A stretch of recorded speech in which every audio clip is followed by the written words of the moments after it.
Buenos días, esta es la clase 2 del módulo 4 del curso Uso de herramientas informáticas para la recopilación, análisis e interpretación de datos de interés en las ciencias biomédicas. Este curso es organizado por el Departamento de Docencia del Centro Universitario de Estudios Medioambientales de la Facultad de Ciencias Médicas, Universidad Nacional de Rosario, y es un servicio técnico de alto nivel del CONICET. Revisemos brevemente el contenido de este módulo. En la primera clase revisamos cómo se define una función en el entorno de R y trabajamos con modelos lineales y no lineales, concentrándonos en aquellos modelos con una variable dependiente y una variable independiente. En esta clase ampliaremos los modelos lineales a dos o más variables independientes. Recordemos brevemente qué entendemos por un modelo lineal. Un modelo lineal es una ecuación matemática que relaciona nuestra variable dependiente con nuestra variable independiente obtenido a partir de datos que hemos obtenido experimentalmente. Entre los datos podemos tener variables cuantitativas y cualitativas. Las variables cuantitativas son aquellas que habitualmente colocamos en el lugar de la X y en el lugar de la Y, mientras que las variables cualitativas que puede haber dentro de nuestros datos influirán sobre los valores que tomen los parámetros de nuestro modelo. Nuestro modelo, ¿qué nos permite hacer? Básicamente nos permite obtener una representación gráfica, como es en este caso una recta, que aproxima o describe el comportamiento de nuestros puntos experimentales. En esta clase veremos modelos lineales en los cuales ya no tenemos una variable independiente, sino que tenemos dos o más variables independientes. La interpretación es exactamente la misma. Los datos cuantitativos de nuestros experimentos asumirán los valores de la variable dependiente o de las variables independientes. Y aquellas variables cualitativas que pueden estar influyendo o hayan sido medidas determinarán los valores de nuestros parámetros. Esta ecuación nos permite a nosotros obtener una representación, que sería en este caso esta superficie, que está mostrándonos un comportamiento de nuestros puntos experimentales. Para el trabajo con modelos lineales en dos variables independientes, trabajaremos con matrices que trataremos de entender brevemente acá cómo las vamos a usar. La matriz es un conjunto de datos, todos del mismo tipo, a diferencia del data frame que puede tener más de un tipo de datos. Supongamos que tenemos un modelo lineal en el que la variable dependiente z está expresada en función de la variable independiente x e y, y donde los parámetros valen 2 como factor de la x, 3 como factor de la y y un término independiente que vale 1. Entonces en la matriz tendremos en esta columna los valores que puede tomar x según nuestro experimento. Por ejemplo, supongamos que x puede valer desde 0, 1, 2, 3, etc. hasta un determinado valor. E y puede tomar valores también que van 0, 1, 2, 3, 4 hasta un dado valor. Entonces, si x, recordemos que esta columna es x y esta columna representan a y. Las filas representan a x, las columnas a y. Entonces, si estamos en esta casilla, ¿qué nos está indicando? Que x toma el valor 0 e y toma el valor 0. Entonces, cuando x toma el valor 0 e y toma el valor 0, nos va a quedar 2 por 0 más 3 por 0, que es 0, más 1 toma el valor 1. Pero si estuviéramos en esta casilla, x toma el valor 1 e y toma el valor 0. Entonces nos quedaría 2 por 1, que es 2, más 3 por 0, que es 0. Entonces 2 más 1 me queda 3. Y así sucesivamente. Veamos esta casilla, por ejemplo, donde x toma el valor 2 e y toma el valor 2. Entonces nos quedaría 2 por 2, 4, más 3 por 2 son 6, entonces 4 y 6 son 10 y 1, 11. Así iremos tomando valor, entonces la matriz nos quedará para cada combinación de las variables independientes, obtendremos el valor de la variable dependiente. Luego con estos valores podremos construir una gráfica que nos represente el comportamiento de nuestro modelo, que queda dado por esta superficie cuadriculada, en el cual también podremos poner nuestros puntos experimentales y que nos servirá para visualizar la situación. Bueno, entonces vayamos a nuestro espacio de trabajo para comenzar a utilizar estos conceptos. Bueno, muy bien. Acá estamos en nuestro espacio de trabajo, tenemos la consola. En esta clase, como siempre, tendremos un archivo de texto en el cual desarrollamos los temas, un conjunto de tablas que pertenecen a la tabla R42, en el que tenemos la 421, 422, 3, 4 y 5, que utilizaremos a lo largo de esta clase. Yo ya he introducido todas las tablas, tabla R, 422, y así sucesivamente ya están cargadas en el espacio de trabajo. También tendremos en esta clase un archivo de texto llamado matriz, que es un script. En este caso utilizaremos el script como una herramienta, dado que en el módulo 5 de este curso aprenderemos cómo programar estas secuencias de órdenes. Entonces comenzaremos a trabajar con el espacio de trabajo. Entonces vamos a ver nuestra primera tabla R421. Es una tabla en la cual tenemos variables. La variable que tenemos es la variable t, a y x. Entonces, esta tabla lo que vamos a hacer es construir un modelo lineal y vamos a recordar ciertas partes.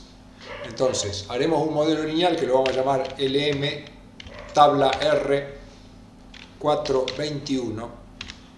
Recordemos que para un modelo lineal utilizamos la función LM y lo que queremos expresar es A en función de la variable T en este caso. Y hacemos referencia a los datos de la tabla R421. Entonces ahí realizamos el modelo lineal y luego básicamente pedimos dos cosas. Una es la tabla de ANOVA del LM tabla R421, que revisaremos qué información nos está dando. El ANOVA nos da una tabla de análisis de la variancia en la cual básicamente nos indica cómo influye T sobre A. Esto nos está diciendo que si el valor de P que tenemos acá es menor a 0,05, nos está indicando de que T tiene un efecto significativo sobre A, o dicho de otra manera, la variancia de A está explicada en gran parte por la variancia de T. Para esto debemos centrarnos un poco en los valores de las sumas de cuadrados medios. Cuando el modelo es bueno, la suma de cuadrado correspondiente a nuestra regresión, que es esta, 3551, debe ser mucho mayor que la suma del cuadrado medio correspondiente a los residuales. Entonces esto es un número que podemos mirar y nos pueden orientar. Un valor muy grande de esto comparado con este valor nos está indicando un efecto importante de T sobre A. El cociente de estos dos números nos da un valor de F, que es en este caso es 93, que surge de dividir 3551 por 37,8, y nos da este valor de F. Y esta probabilidad es la probabilidad de obtener un valor de F mayor que 93. Por lo tanto, un valor de F grande nos está diciendo que nuestro modelo es bueno, es decir, que la variabilidad de A está expresada en gran parte por los valores de T. También lo que podemos pedir es un summary del LM tabla R421. El summary que hemos pedido acá nos indica varias cosas. Por un lado nos indica la fórmula que hemos utilizado y los datos que hemos utilizado para obtener los parámetros de nuestro modelo. Por otro lado tenemos los residuales, que como hemos visto la mediana debe tener un valor cercano a 0 y el mínimo y el máximo son valores relativamente cercanos en valor absoluto, pero de signo contrario, lo mismo que el primero y el tercer cuartilo. No es lo mejor que podríamos obtener, pero tampoco es malo lo que hemos obtenido en este lado. Y luego acá tenemos los coeficientes, es decir, los valores de los parámetros. El primero corresponde a la ordenada al origen y el segundo corresponde al parámetro que multiplica a t. Y lo que vemos acá son las probabilidades. Cuando estos valores son menores de 0,05 nos está indicando de que la intersección es significativamente diferente de 0. Es decir, el valor es menos 11,5 y a su vez esto nos está indicando que es significativamente menor que 0. Y la pendiente, o el parámetro de la variable t es 5,6818 y es significativamente diferente de 0. Estos números que vemos acá, simplemente con que sean menores a 0,05 es como que ya nos están indicando diferencia. Y después, bueno, estos asteriscos que aparecen acá al lado, que podemos visualizar acá abajo, nos están indicando el grado de significación. Cuando tiene 3 asteriscos es muy significativo, cuando tiene 2 es un poco menos, o si lo miramos acá abajo nos está indicando referencia a menor a qué valor es. Otro valor importante cuando hacemos un modelo lineal es el R cuadrado. Como sabemos, si el modelo ajusta bien a los datos experimentales, este R cuadrado va a tener que ser cercano a 1. Como vemos en este caso es bastante cercano a 1. Y el valor de P que obtenemos acá nos está diciendo que el ajuste del modelo a nuestros datos, bueno, es un valor mucho menor que 0,05. Es importante, no tanto ahora, pero cuando introduzcamos un poco más de variable, ver que tenemos el R cuadrado y el R ajustado. El R cuadrado ajustado. El R cuadrado ajustado siempre es un valor próximo al R cuadrado y en algunos casos vamos a ver que es más importante que este acá. Pero de la misma manera, cuanto más cercano a 1 nos indica mejor ajuste del modelo. Bueno, muy bien. Entonces, vamos a pasar ahora a ver modelos lineales con más de una variable. Para esto vamos a trabajar con la tabla R422. Esta tabla tiene una variable t, una variable a y una variable x, donde t es una variable continua, a también, y x es una variable de tipo cualitativa. Entonces, lo que vamos a hacer es primero graficar los datos de la tabla R422. Como ya hemos visto en el segundo módulo, este comando, cuando yo tengo un data frame y le pongo graficar el data frame, me grafica todo contra todo. Esto lo puedo revisar en el módulo, pero es bastante sencillo. En esta columna, todos los ejes horizontales corresponden a T. En esta columna los ejes horizontales corresponden a A y en esta columna corresponden a X. En esta fila los ejes verticales corresponden a A. Quiere decir que yo en esta gráfica tendría A en función de T. Con lo cual vemos que a medida que T aumenta, A aumenta, lo que nos está indicando de que hay una relación entre A y T, que hasta podríamos pensarla lineal. Con la variable x es distinto porque es una variable de tipo cualitativa que toma dos valores. Acá le asigna el valor 1 y 2, pero en realidad era a y b. Entonces lo que vemos es que con el valor a, la variable a mayúscula toma ciertos valores y cuando pasamos al valor b toma valores más grandes. Con lo que vemos que al pasar de a b en la variable x, los valores de nuestra variable se incrementan. Por lo tanto, presentimos que la variabilidad de A está explicada en parte por lo que pasa con T y en parte con lo que pasa con X.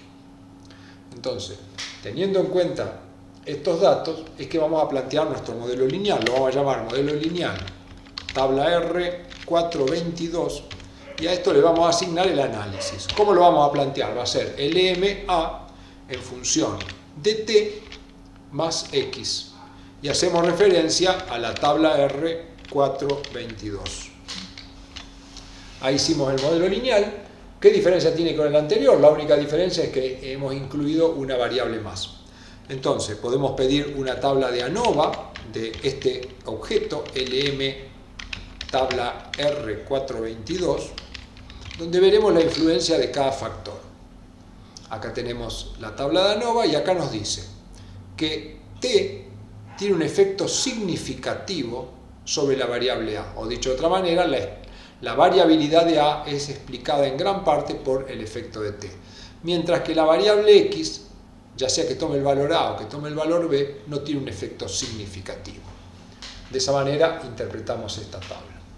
Si vamos ahora a un summary del objeto ML tabla R422 que acabamos de hacer, acá tenemos el summary donde, como siempre, primero nos muestra la fórmula, nos indica que expresamos A en función de T y X y utilizamos la tabla R422.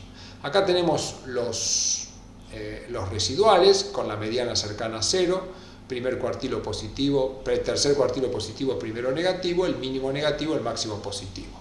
No es de lo mejor que podríamos tener, pero tampoco es tan malo.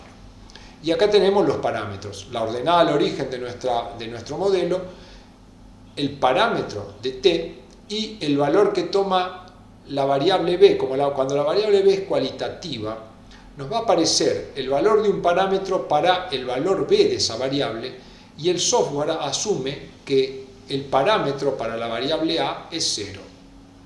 Entonces acá tenemos los parámetros, y con lo que vemos cuando analizamos los valores de p-value, vemos que la intercepción es menos 11 y es significativamente diferente de 0. El parámetro que multiplica la variable t, que es cuantitativa, es 5,9 y también es significativamente diferente de 0. Sin embargo, el parámetro que representa a la variable cualitativa b no lo es. Por lo tanto, tampoco lo es el que representa a, que coincide con lo que habíamos visto acá, que la variable x no tenía efecto significativo sobre a. De la misma manera analizamos qué es lo que ocurre acá. El r cuadrado nos da 0,91, es un valor de r interesante, y el r cuadrado es un poco menor, pero como siempre cercano. Lo que nos está diciendo es que de alguna manera nuestra variable t y x están representando, o la variabilidad de t y x representa a la variabilidad de a. El valor de p-value es menor, como podemos ver acá, de 0,05, y eso nos está indicando que el modelo que hemos elegido no es para nada malo. Volvamos a analizar acá algunas cosas que son importantes. Volvamos a la tabla de ANOVA. Otra vez la tabla de ANOVA, como habíamos dicho, esta columna que tenemos acá, que es la suma de cuadrados, como podemos observar, siempre comparamos cada variable que nosotros estamos comparando con los residuales. Para que una variable realmente tenga valor dentro del modelo, la suma de cuadrados tiene que ser mucho más grande que la suma de cuadrados de los residuales. Como podemos ver en la variable t, es 3500 contra 42, es un valor extremadamente grande. Cuando yo hago ese cociente, obtengo 83, que es el valor de f-value que se llama, y la probabilidad de encontrar un valor mayor que esto es mucho menor a 0,05, lo que nos está indicando realmente que la variable t, la variabilidad de t está representando o está influyendo sobre la variabilidad de a. Cuando analizamos x, vemos que la suma de cuadrados es 1,9, es mucho menor que 42, y por lo tanto el f-value es chico, y eso es lo que justifica que la variable x no sea responsable de la variabilidad de a. Acá usted en el apunte podrá ver que de la combinación de estas sumas de cuadrado es que salen los r cuadrados, ya sea para cada uno de las variables o el r cuadrado total, que es el que habitualmente vemos en esta situación. Este r cuadrado, que es 0,913, se puede dividir en un r cuadrado, que sería el ajuste para la variable t, y un r cuadrado para x.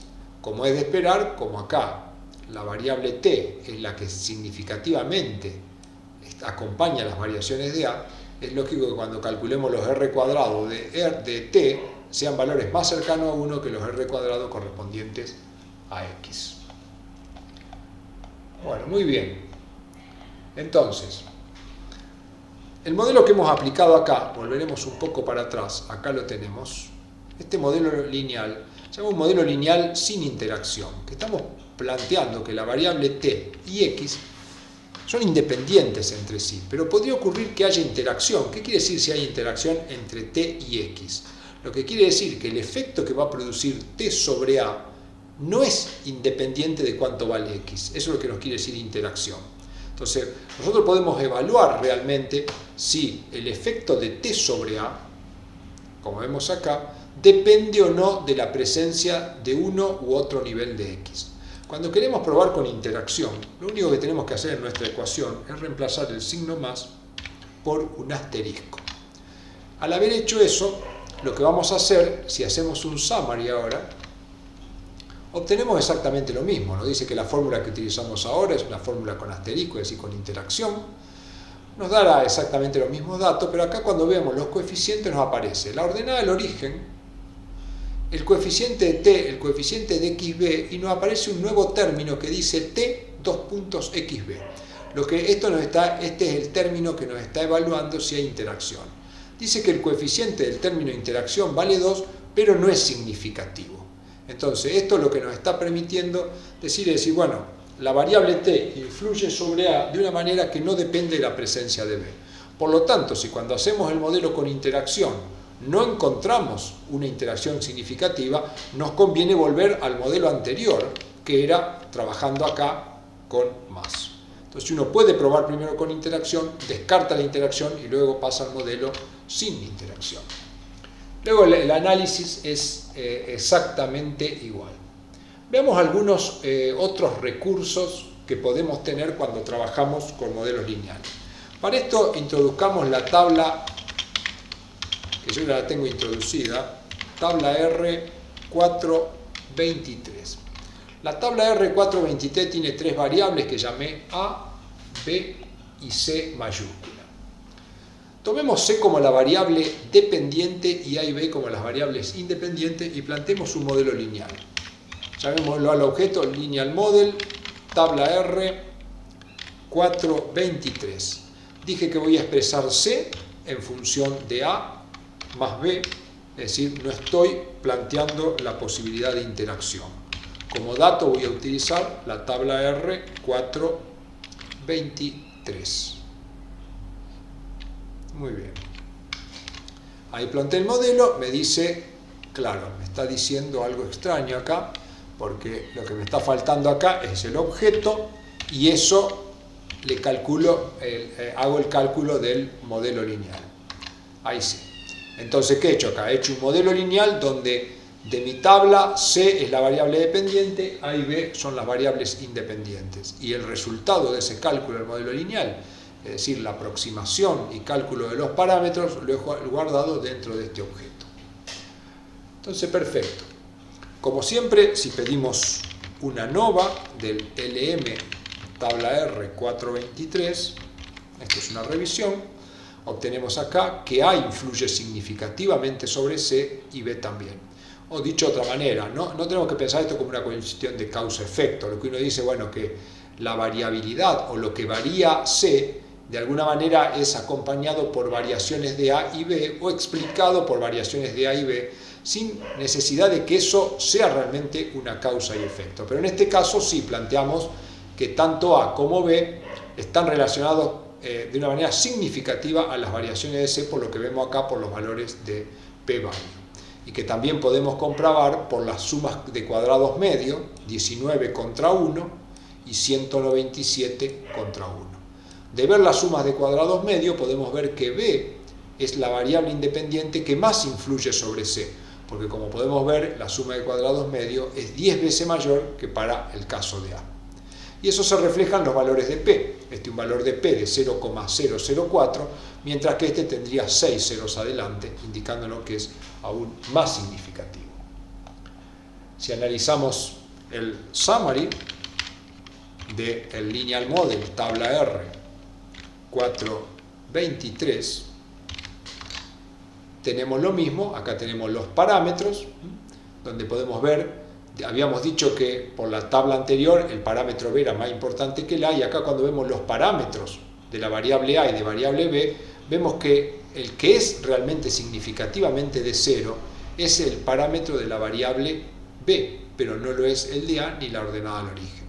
El modelo tiene un ajuste muy bueno, lo vemos por el R cuadrado, y eso queda reflejado en un valor de p-value de 7,46 por 10 a la menos 6, que es extremadamente pequeño. Entonces, concluimos que el modelo planteado ajusta muy bien a los datos experimentales y a su vez que B es la variable que explica mejor la variabilidad de los valores de nuestra variable C. Podemos ver algunos argumentos más. Por ejemplo, si yo solo quisiera conocer, he aplicado un modelo y quiero conocer qué fórmula apliqué, puedo aplicar la función fórmula y le pongo acá el nombre del modelo, tabla R423, y entonces me dice, la fórmula yo expresé la variable C en función de A y B. También podría calcular, vamos a lo mismo, los coeficientes. Entonces, utilizando la función coef, me da los valores menos 1,03 para la intercepción, 0,093 y 2,40 para los parámetros de A y de la variable B, que son los mismos que tengo en este sitio. También puedo conocer los residuales, es decir, los residuales que son las diferencias que hay entre cada valor teórico y cada valor real. Para eso que utilizo la función residuals del linear model tabla R 423. Entonces esto me va a dar una serie de valores que voy a ver que algunos son negativos y otros son positivos. Eso es lo que me está indicando dentro de todo un buen ajuste. De todas maneras, este no es el mejor modelo. Como reflejo de si el modelo es bueno o no, los residuales, como dijimos hoy al principio, que se ve en la tabla más arriba, vamos a ver por acá, veamos dónde está, acá, los residuales, siempre la mediana tiene que ser cercana a 0, el máximo y el mínimo, uno negativo y el otro positivo, y los cuartilos negativo y positivo. Pero yo puedo graficarlos. Si yo pongo plot LM tabla R 423, es decir, le pido graficar el modelo, me aparece una gráfica en blanco, pero si vuelvo a la consola, me dice que oprima return para ver el gráfico. Entonces acá me muestra el gráfico de los residuos. El mejor ajuste es cuando los residuos están alrededor de 0. Entonces acá tengo todos los residuos graficados y esto es una aproximación que, como podemos ver, se aproxima bastante a 0, entonces nos garantiza de alguna manera que el modelo es bastante bueno. Yo puedo generar acá, si doy Enter voy generando otras gráficas que podemos ir viendo que son diferentes, que no vamos a analizar en este momento. Vamos a ver ahora los valores modelizados. Yo tengo datos experimentales con los cuales obtuve mi modelo. Lo que podemos ver con la función fitted values de LM tabla R 423, acá hay algo que escribí mal porque es values, no es values. Ahí está. Estos valores que obtuve acá, ¿qué son? De 1 al 10, vamos a volver a escribir acá, tabla R 423. Tabla R 423 era una tabla que tenía los valores de A, de B y de C. Estos valores, cuando aplico esto que me está dando, recordemos que yo tomé a C como variable dependiente y A y B como independientes. Entonces, cuando yo aplico esta función, lo que estoy obteniendo son los valores de la variable independiente, pero utilizando mi modelo. Es decir, son los valores que mi modelo me predice.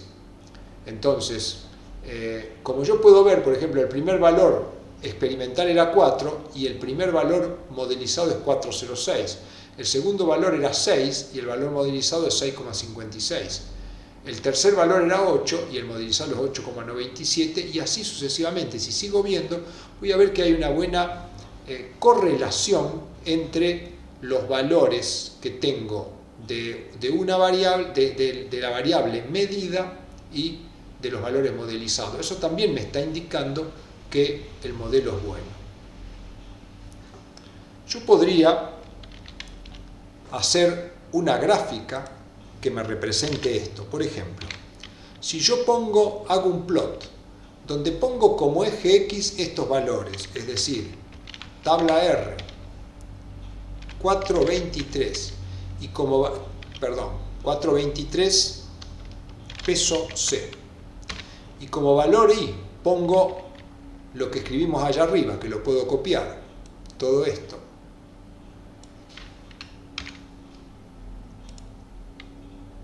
Vamos a ver si lo podemos poner acá. Vamos de nuevo. Plot.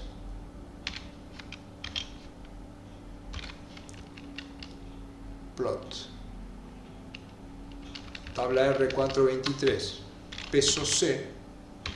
Y pegamos esto, que serían los valores ajustados. Entonces, graficamos los valores de C en función de los valores ajustados. Y acá vemos, ¿qué nos muestra esta gráfica? Acá tenemos los valores de C y los valores ajustados, lo que esto nos está representando que el modelo es muy bueno porque los valores que tenemos experimentalmente se correlacionan muy bien con los valores que obtenemos experimentalmente. Cuanto peor es el modelo, estos datos quedan más dispersos. Bueno, muy bien. También podemos calcular los intervalos de confianza. Con la función confint, llamamos el modelo tabla R423, que es donde tenemos nuestros datos, y le damos un nivel de significación de 0.95, por ejemplo, como trabajamos siempre con un error de tipo 1 de 0,05. Entonces acá nos aparecen los intervalos de confianza.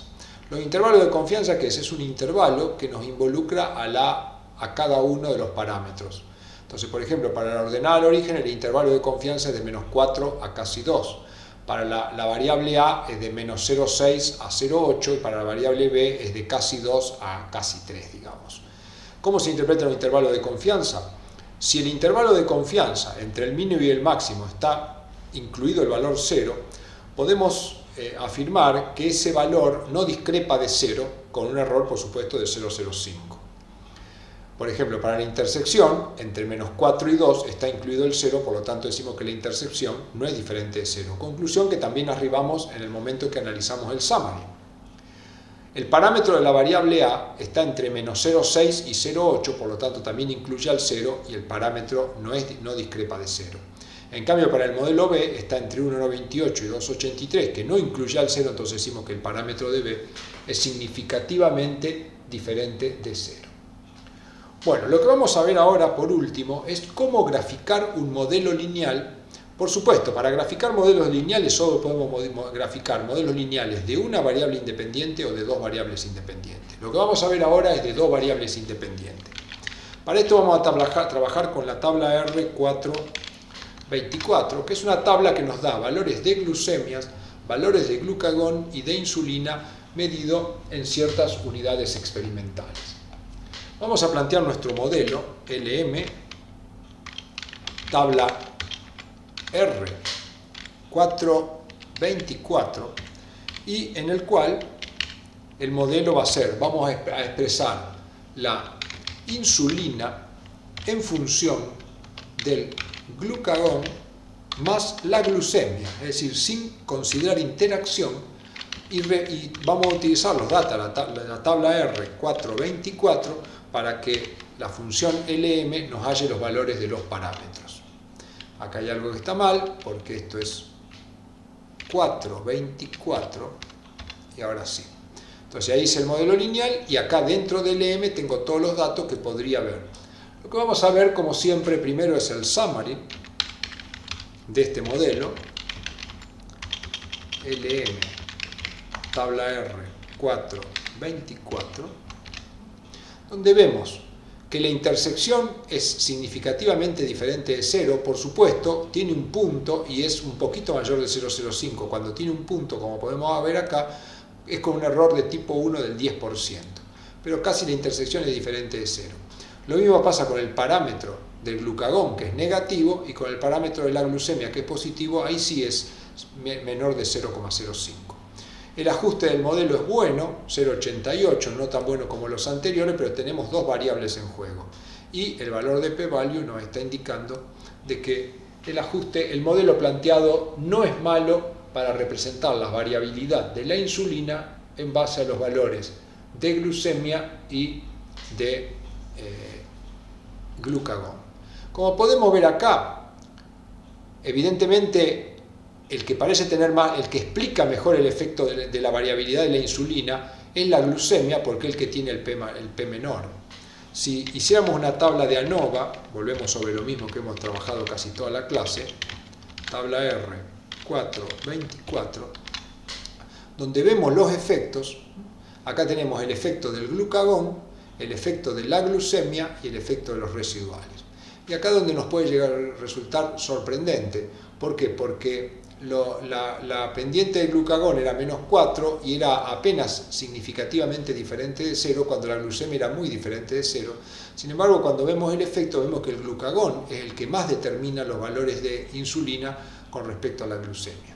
Esto se debe muchas veces a los valores que toman las variables cuando las analizamos. Por ejemplo, acá el glucagón tiene valores que oscilan en un rango y la glucemia en otro, y entonces ese tipo de cosas pueden ocurrir que pueden llegar a confundirnos, pero en general no es para pasar a mayores complicaciones.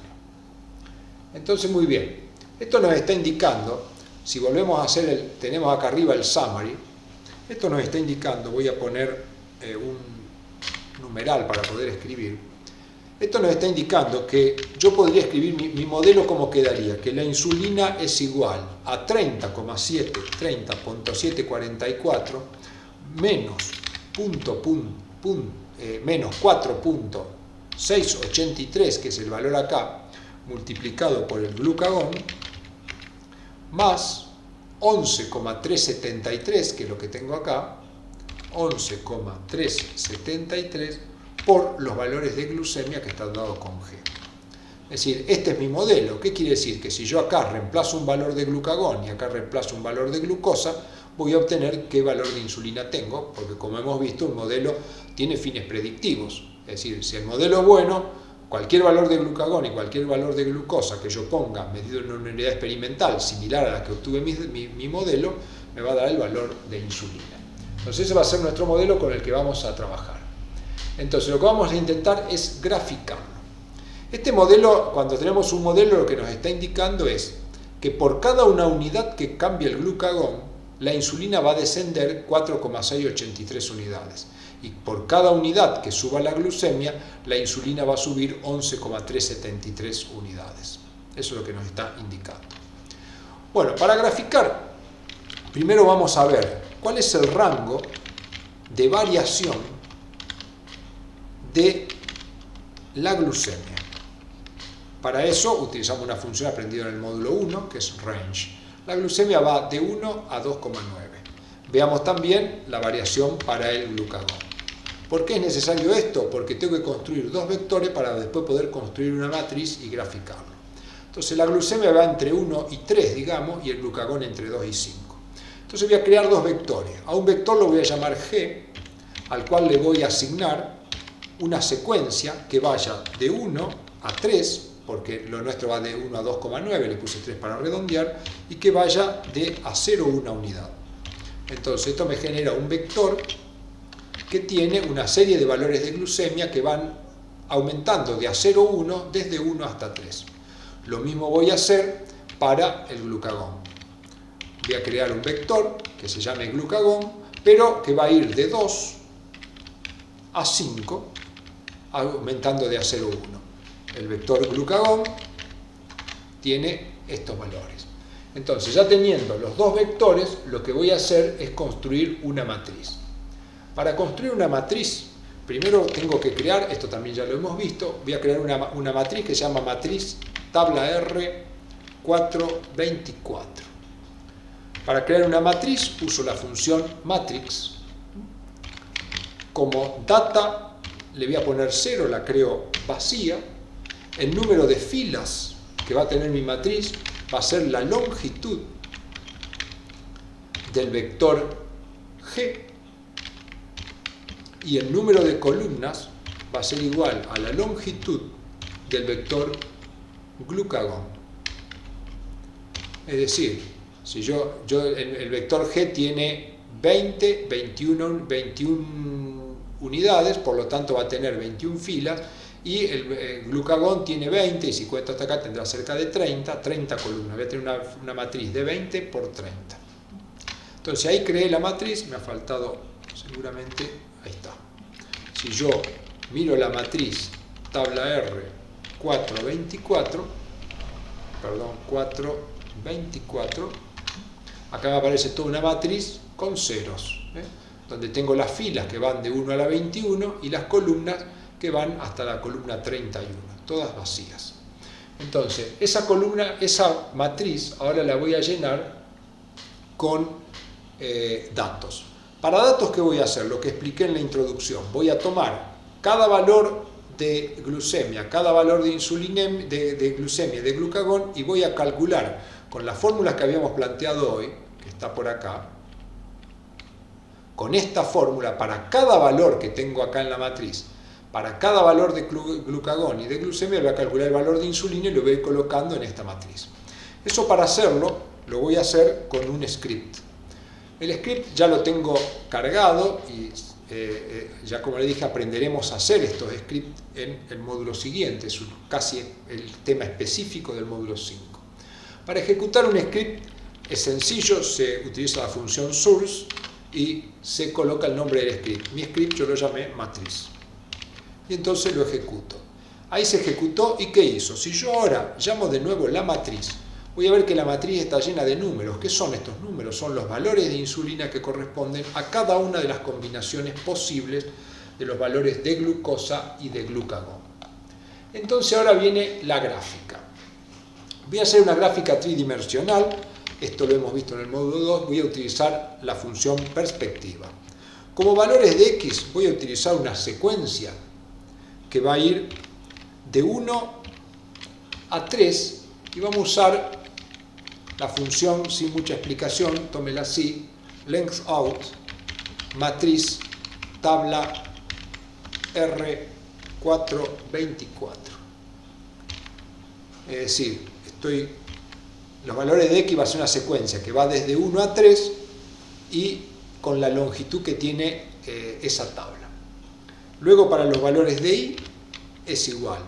Los valores de Y, que es una secuencia que va de 2 a 5, que serían los valores de glucagón, y utilizamos la misma función length out de matriz tabla R424. Cerramos dos paréntesis. La tabla que vamos a utilizar es la matriz tabla R424. Y acá tenemos algunos parámetros que ya hemos visto, que nos indican únicamente cómo vamos a mostrar el gráfico 3D. Uno era el parámetro phi, al que le vamos a poner el valor 0, el otro es el parámetro teta, al que le vamos a poner 90. Esto usted puede experimentar, girarlos y a veces tiene mejores visiones. Como XLab no le vamos a poner nada porque ya he comprobado que si lo pongo me queda feo. Serían los valores de glucosa. Como YLab vamos a poner, para saber qué eje es, glucagón. Como ZLab, que serían los valores de la variable dependiente, vamos a poner insulina. Insulina. Lo puedo poner mayúscula y minúscula, total, es un rótulo. XLIM, los valores de X, va a ser un rango que corresponde a la glucosa. Los valores de YLIM va a ser el rango que corresponden a los valores de glucagón. Esto para indicarle cómo tengo que graficar los valores X e Y. Le vamos a poner el parámetro box como true y usted después pruebe qué es lo que pasa si lo pone en false. Axis le vamos a poner también en true y después algunos parámetros que usted puede jugar y cambiarlos. Uno es el parámetro D, que le damos en 1, el parámetro R, que le damos 2, y NTIX, que son las marcas que vamos a poner, le ponemos 4. Y tick type, tick, acá hay algo mal escrito, tick type, le vamos a dar detailed. Estos son algunos parámetros que acéptelo, pero puede probar, cambiarlos y va a ver los efectos que tiene. Y entonces 0,5. Después de escribir tanto, uno tiene muchas chances de que esto no funcione porque se equivocó en algo. Pero bueno, veremos. Sí, acá dice que hay algo que está mal escrito. Length out. Bien, acá está el error. Length out es n row de la matriz y acá los valores de y es igual a n col de la matriz. Entonces ahora sí, acá tengo la gráfica que me ha dado. Esta es la variación del glucagón, esta es la variación de la glucosa, esta es la variación de la insulina. Lo que me indica esta gráfica es que cuando el glucagón aumenta, al aumentar el glucagón tiende a bajar la insulina. Y al aumentar la glucosa, que viene hacia acá adelante, vemos que viene 1, 1,5, 2, 2,5, al aumentar la glucosa tiende a aumentar la insulina. y la variación, el descenso simultáneo del glucagón con el aumento de la glucemia nos lleva a valores de insulina más altos. Entonces esta es una forma de graficar un modelo lineal. Lo que hemos graficado ahí es el modelo. A esto lo podemos modificar un poco, podemos crear un vector, llamémoslo color vect, vector de colores. Para esto vamos a utilizar una función que se llama rainbow. La función rainbow se la vamos a aplicar a la matriz tabla R424 y vamos a comenzar en un valor 0 y terminar en un valor 0.8. Después te juegue con otros valores y verás la... Entonces ahí hemos creado, esto está mal porque es matriz tabla, está. Entonces hemos creado la matriz. Entonces si yo la ejecuto de nuevo la función persp, que me va a hacer la 3D, pero acá le agrego col igual a color vect, o sea le doy el color y voy a la gráfica, lo que voy a ver es que la gráfica toma diferentes colores que van variando de un valor hacia otro. Entonces de esta manera puedo hacerlo en algunos casos mucho más atractivo y visible a los resultados. Esto lo hemos visto en el módulo 2, cosas similares. Vamos a ver ahora cómo puedo poner sobre estos datos, que este plano es en mi modelo, mis datos experimentales.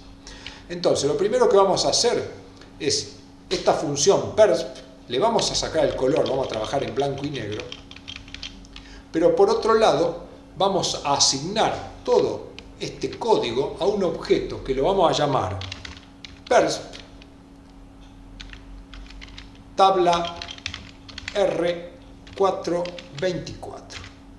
Es decir, mi gráfica persp la voy a fijar a un objeto llamado persp tabla R424.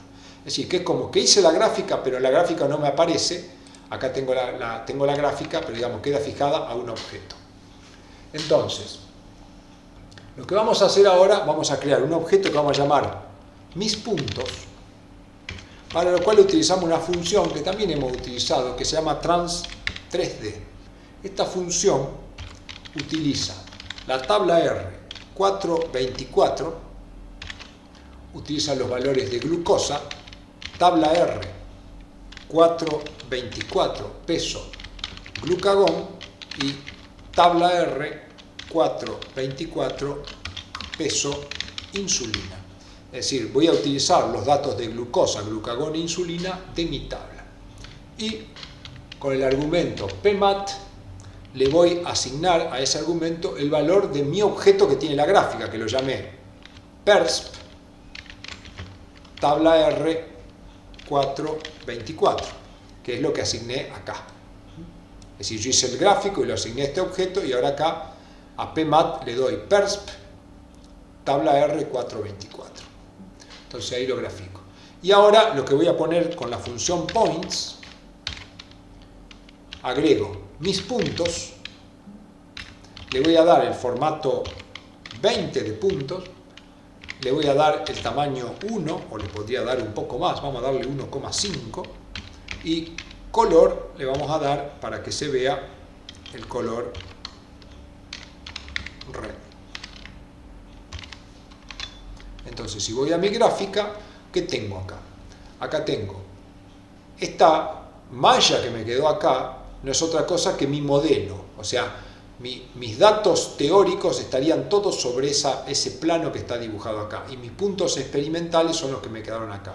Como podemos ver, el ajuste de nuestro modelo es bueno a los datos experimentales. Intente modificando los valores de phi. Podríamos hacer una pequeña prueba para terminar esta clase.